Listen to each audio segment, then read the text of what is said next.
Hi everyone. So আমি আজকের ভিডিওতে আপনাদের সাথে আমার ইউনিভার্সিটি অফ হেলসিঙ্কিতে ইন্টারভিউর এক্সপেরিয়েন্স শেয়ার করব।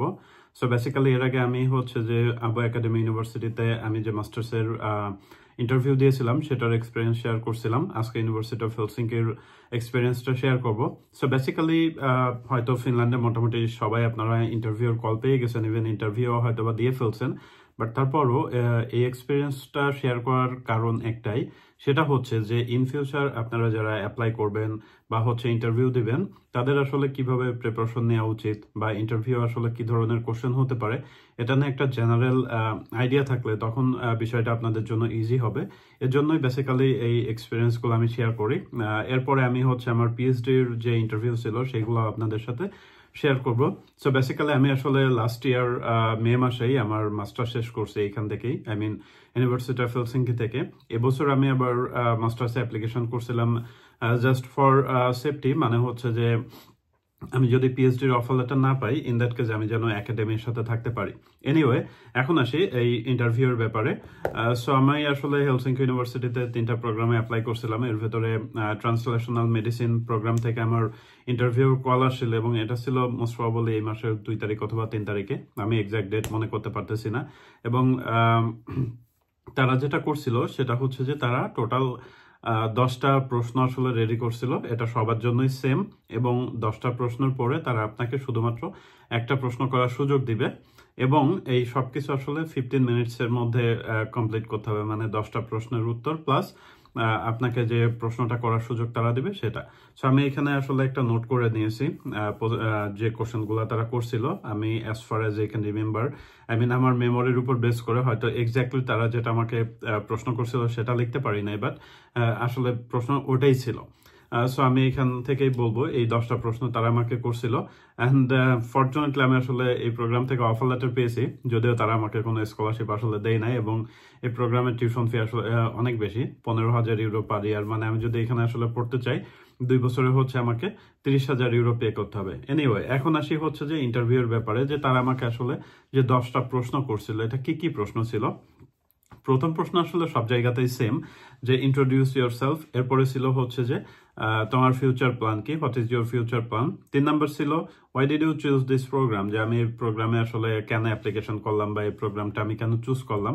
4 নাম্বার ছিল যে tell 3 reasons that help you to apply for this program, মানে আমাকে 3টা কারণ বলতে বলছিল যেটার কারণে আমি এই প্রোগ্রামটাতে অ্যাপ্লিকেশন করছিলাম।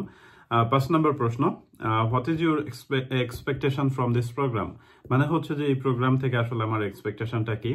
6 number, what is your thinking about online and offline classes, মানে এই যে এখনকার সময় যে অনলাইন এবং অফলাইন ক্লাস, মানে মিক্সড যে লেকচারগুলো হয়, এটা নিয়ে আসলে আমার অপিনিয়নটা কি।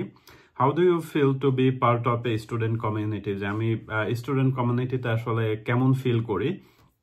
এরপরে ছিল how do you manage your time, যে আমি কিভাবে আমার টাইমটা ম্যানেজ করি। What do you think about the program structure, যে এই প্রোগ্রামের স্ট্রাকচার নিয়ে আসলে তোমার চিন্তা ভাবনা কি। অ্যান্ড পরে 10 নম্বর যেটা, যে what do you see yourself after 5 years, যে 5 বছর পরে আসলে আমি নিজেকে কোথায় দেখতে চাই। আপনারা খেয়াল করলে হয়তো বা দেখবেন যে এর আগে আমি যে ইন্টারভিউটা দিয়েছিলাম সেটাতেও আসলে সিমিলার টাইপের প্রশ্ন। ইভেন আমি যে পিএইচডির ইন্টারভিউ দিয়েছি ওইখানেও আসলে অলমোস্ট সেম টাইপের প্রশ্নগুলাই থাকে, কিন্তু আপনার আনসারটা আসলে ডিফারেন্ট হইতে হয়। কি জন্য, যে আপনি যখন মাস্টার্সে অ্যাপ্লাই করতেছেন তখন এক ধরনের আনসার, আপনি পিএইচডিতে অ্যাপ্লাই করলে আর এক ধরনের আনসার, বাট কিছু কোশ্চেনের আনসার আসলে সেম থাকে। সো এই ইন্টারভিউ এই 10টা প্রশ্ন তারা আমাকে জিজ্ঞেস করার পরে আমাকে একটা প্রশ্ন জিজ্ঞেস করার সুযোগ দিয়েছিল, এবং সেখানে আমি তাদের প্রোগ্রাম ঘেটে ঘেটে দেখছিলাম যে মোটামুটি আসলে ওইখানে একটা জিনিস ছিল, সেটা গ্রান্ট রাইটিং রিলেটেড কিছু একটা, এবং আমি তাদেরকে ওটা নিয়ে জিজ্ঞেস করছিলাম। সো এই ছিল মোটামুটি আমার ইন্টারভিউ। এবং যারা আসলে ইন ফিউচার ইন্টারভিউ দিবেন তাদের জন্য কয়েকটা কি বলবো অ্যাডভাইস বলতে পারেন। ফার্স্ট অফ অল, আপনার ইন্টারভিউ যদি টাইমের ভেতর বলা থাকে, অবভিয়াসলি টাইম থাকবে, তারপর টাইমটা যদি আসলে শর্ট হয়, সেক্ষেত্রে আপনারা ট্রাই করবেন যে অলওয়েজ মেইন থিম, আপনার আনসারের যে মেইন কি পয়েন্ট যেটা, সেটা বলার। কারণ এগুলোতে আপনি আনসার এক্সটেন্ড করেও আসলে পজিটিভ কিছু পাবেন না যদি না আপনি সবকিছু টাইমের ভেতরে শেষ করতে পারেন।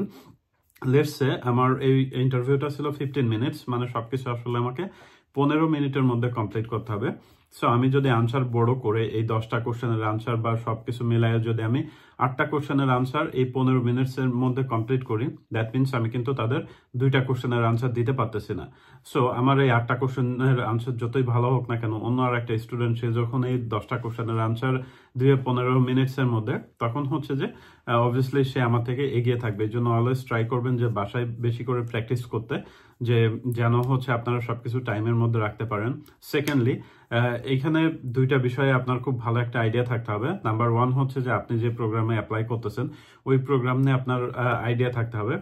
দ্যাট মিনস হচ্ছে যে আপনি ওই প্রোগ্রামে কোনো স্পেসিফিক ট্র্যাক আছে কিনা, কোন কোন কোর্সগুলো আপনার ভালো লাগতেছে বা কেন লাগতেছে, বা এই কারিকুলামটা আসলে কিভাবে আপনার ফিউচার প্ল্যানকে হেল্প করবে, প্লাস আপনি প্রিভিয়াসলি যে ডিগ্রিতে পড়াশোনা করছেন সেটা নিয়ে একটা জেনারেল আইডিয়া বলতে, লেটস সে এখানে আমাকে বললো যে তোমার মানে ধরেন আমাকে বলতেছে যে তোমার প্রিভিয়াস ডিগ্রি এবং যে ডিগ্রিতে তুমি অ্যাপ্লাই করছো এটার সাথে এটা কিভাবে রিলেটেবল। সো এখানে আমার কিন্তু আমি ব্যাচেলার শেষ করছি ফার্মেসিতে। সো এই ফার্মেসি নিয়ে আমার কিন্তু জেনারেল একটা আইডিয়া থাকতে হবে যে অ্যাকচুয়ালি আমার কোর্স কি জিনিস পড়ছিলাম, কোর কি ছিল। কোরটা ছিল আসলে ড্রাগ রিলেটেড, যে drug development, drug Discovery, development, everything else. So এই যে 2-3টা লাইন আমি আসলে বলতেছি, মানে ইন জেনারেল আউটপুট আমার প্রোগ্রামের। ইন দ্য মিন টাইম আমি যে প্রোগ্রামটাতে অ্যাপ্লাই করতেছি ওইখান থেকে আসলে আমি কি আউটপুটটা পাবো ওটা নিয়ে 2-3টা লাইন রেডি করা, নিয়ে এই 2টার ভেতরে একটা কম্পারিজন করা। সো আপনি হয়তো ভাবতে পারেন যে আমার প্রিভিয়াস প্রোগ্রাম থেকে আমি তো হিউজ পড়াশোনা করছি, তাহলে আমি কি বলবো। এটার জন্য আপনাকে এই 2-3টা লাইন রেডি করতে হবে, যেটা হচ্ছে আপনার প্রোগ্রামের কি আউটপুট, মানে মেইন যে আউটপুটটা আপনার ওই প্রোগ্রামের, সেটাতে আপনাকে ফোকাস করতে হবে। সো এই ছিল মোটামুটি আমার ইউনিভার্সিটি অফ হেলসিঙ্কিতে ইন্টারভিউর experience. In the coming days আমি ট্রাই করব হচ্ছে যে আমার পিএইচডির এক্সপিরিয়েন্স, মানে অ্যাপ্লিকেশন থেকে শুরু করে এই যে অফার লেটার পাওয়া বা visa processing, interview, everything else আমি হচ্ছে আপনাদের সাথে শেয়ার করবো। So in the coming days আপনাদের যাদের ইন্টারভিউ আছে সকলের জন্য শুভকামনা রইল।